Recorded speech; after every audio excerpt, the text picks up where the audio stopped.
Hey everybody, it's your hospitality friend Glenn here for our first ever, I guess, van cast, we're going to be calling it, because I'm here at the Dream Inn in Santa Cruz, and I got Mr. Michael Moskowitz. I got Cam Babaoff, and they're with Ensemble, and they are really focused on hotel development. Guys, thanks for joining me for this Good van. to be here. I didn't mean to just, I was hitchhiking on the side of the road, and for some reason, they picked me up. I'm still not sure. That's how we roll in Santa Cruz. We roll in vans. Right.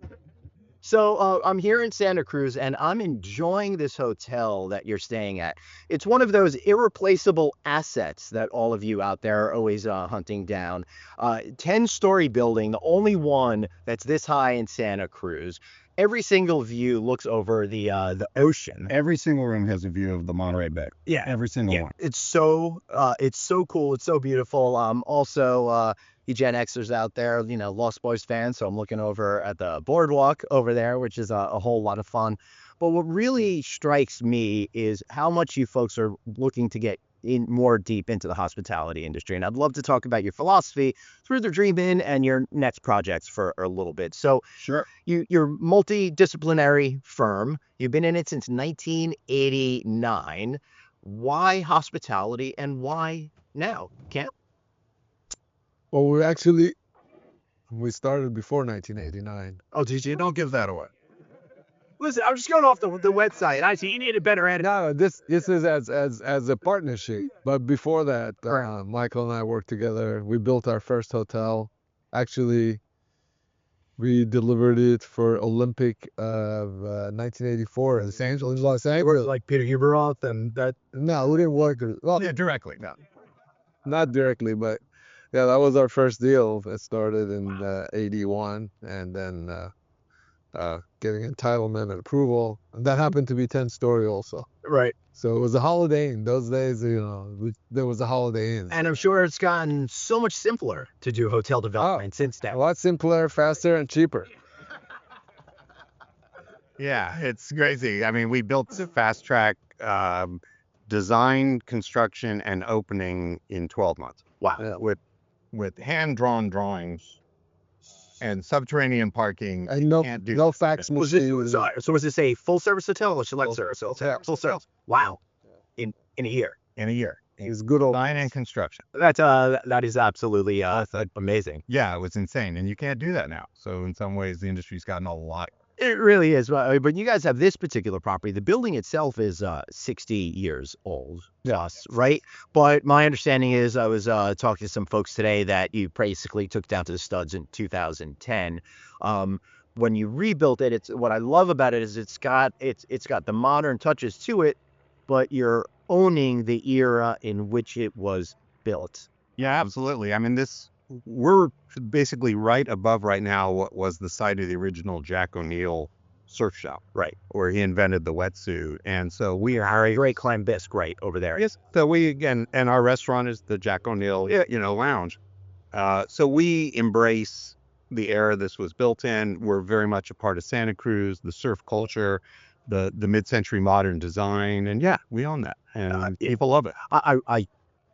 I swear, Cam, the piece of furniture in my room, my parents must have had in their house when I was growing up. It's like We saw from. yeah, no, I mean the design is great. I actually I shot a little short video that I just talked about my love for the mid-century modern of it. So really combining the heyday of that surf era, even with the name Dream Inn, I just think California Dream Inn, right? For example, which harkens that that surfing. Well, it was publicity, too. called the Dream Inn when we bought it. Right, I figured. No, when we bought it, it wasn't called No? quality. The Coast Hotel. It was the Coast Hotel. It was Yeah, the the Coast Coast Hotel.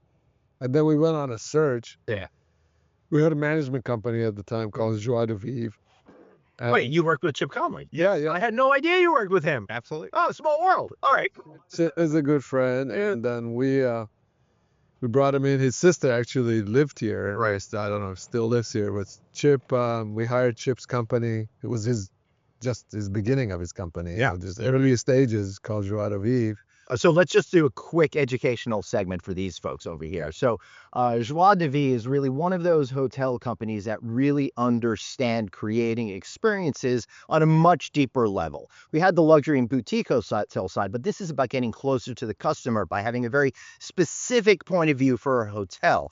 And I remember back in the early days of my career, he'd be out there talking about, we would take a magazine like Rolling Stone. Yeah. And, that sort of We went through that process. right, and really understand what makes that thing tick and then apply that to a hospitality property. All right, educational session over. So when said the Coast Hotel, we hired Joie de Vivre. We Right. said, okay. And obviously we were not going to call it the Coast Hotel. And Mhm. it doesn't mean anything. So Chip said, what if we do a competition and we advertise this in the newspaper Right. and ask for people what the name should be? And we knew it was called the Dream Inn, but we weren't that ingrained in the community at the time. We just bought this. Right. And this was 2006.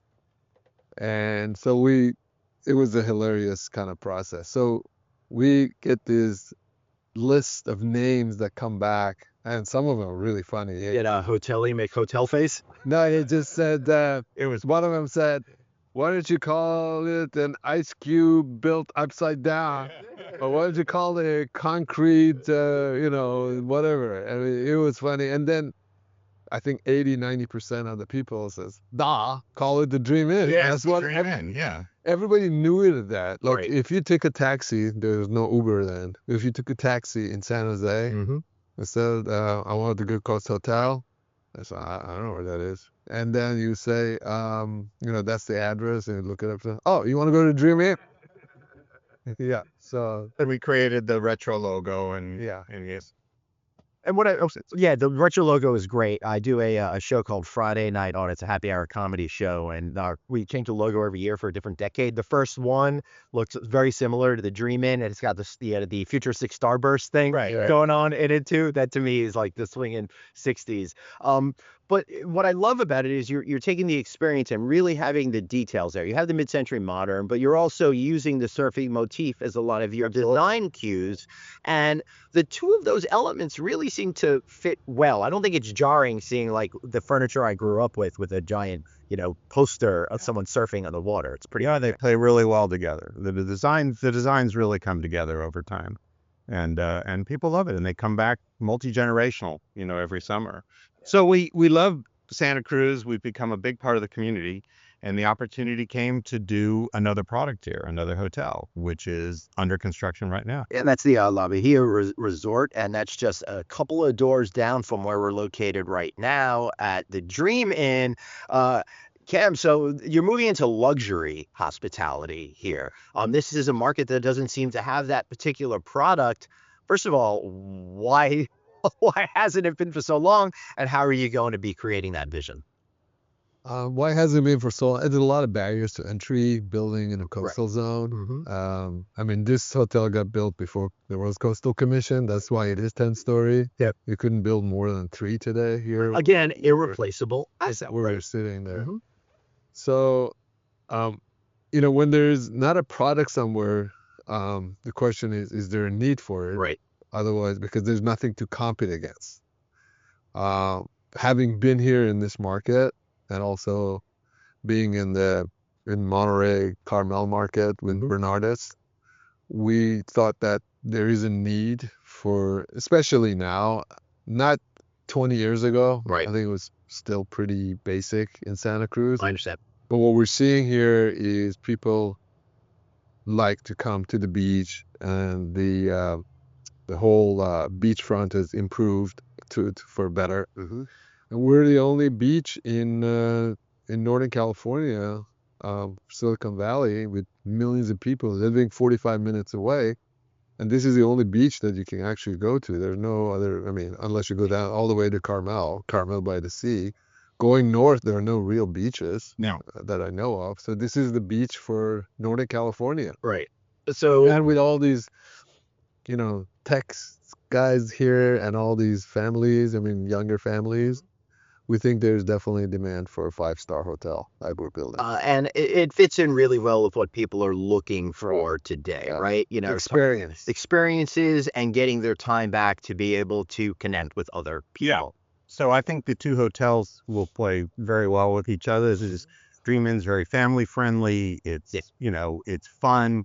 But La Bahia will provide you the larger room, the nicer bathroom, the spa, more restaurants. So it's going to be a different experience. And I think there's room for all of it here in Santa Cruz. I'm gonna be really surprised to see how you can outdo Jack O'Neill's, because that restaurant was absolutely fantastic. We have a great chef here. Oh my, Chef Gus. oh my goodness! I've been telling everybody, anyone who will listen, that I've had the one of the best meals I've had all year, and I don't mean the last 5-6 days as we're recording this of year. Yeah. I mean at least the full January 6th.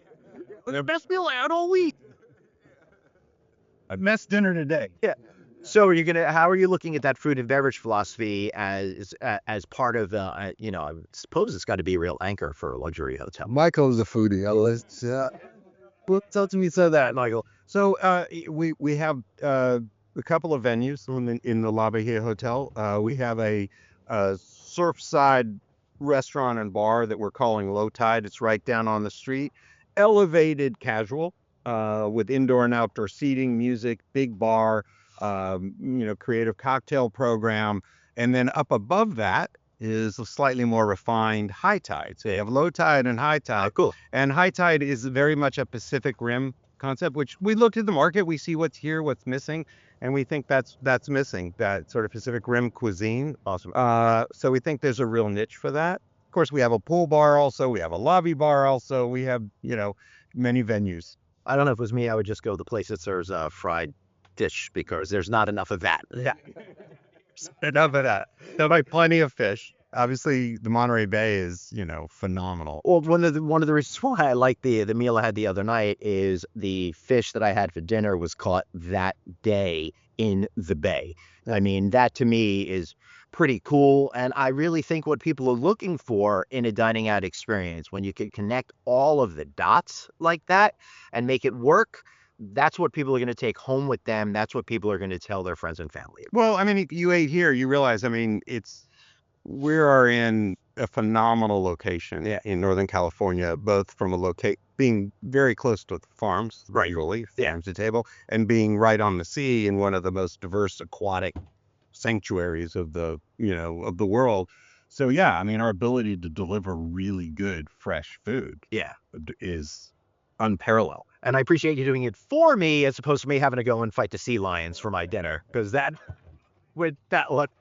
So yeah, food and beverage is going to be super important at La Bahia. And again, so you can go to Low Tide and go get a beer and be in your beachwear, or you can go to the lobby bar, which we call Pearl, and it's a much more elevated champagne and cocktail experience. And I think, well, I know that that's what people want on a vacation, because you can't do everything the same all the time. I want to vary it. I want to have that, flip-flop, barefoot, in luxury type of experience, but I also probably want to go out and feel classy every once in a while. Maybe this year I'll actually feel. Maybe you'll feel that way. I don't know about that.